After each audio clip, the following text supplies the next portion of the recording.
नमस्ते everyone, welcome to my mini vlog. आज चाहिँ मेरो मिनी भ्लगको डे 7।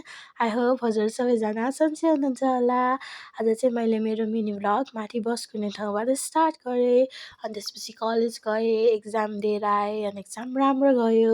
अनि त्यसपछि म कलेजबाट आएर खाना खाएर सुतेको मान्छे 3 बजे बल्ल उठेको गाइज। आज मलाई अलिक सन्चो नभएको जस्तै भइरहेको थियो होइन। अनि यो चाहिँ मेरो खाजा थियो आजको।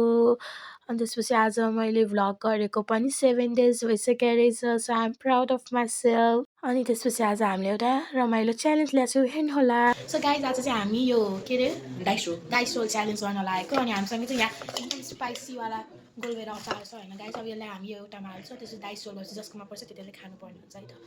उयसमा हाल्छौँ हामी यसमा हाल्नु है। नै छेउकै बेलामा हाल्नु। यो चाहिँ पुरा डल्ले खुर्सानीको पेस्ट टाइपकै हो गाइज, त्यही भएर यति हालेँ है मैले।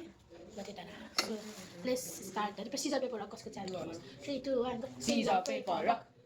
ओके तिमी फर्स्ट। झन् हाम्रो फर्स्टमा गएको हेर्नु त कतिवटा आउँछ।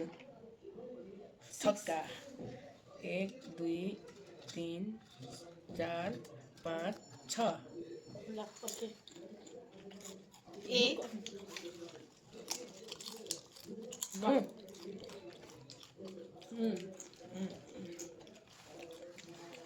एक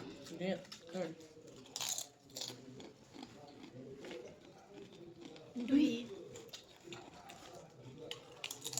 4 भाइ थियो 4 भाइ दियो अगाडि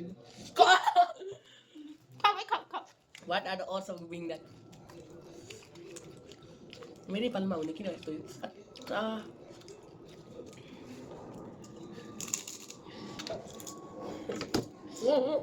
खाना पहिला सकाउनुपर्छ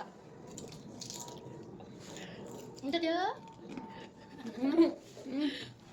So guys, आजको लागि यति नै, bye bye. So I think I would like to appreciate myself for being consistent for 7 days, and I would like to thank each and everyone who has been supporting me since day one. I love you all. Take care. Bye bye.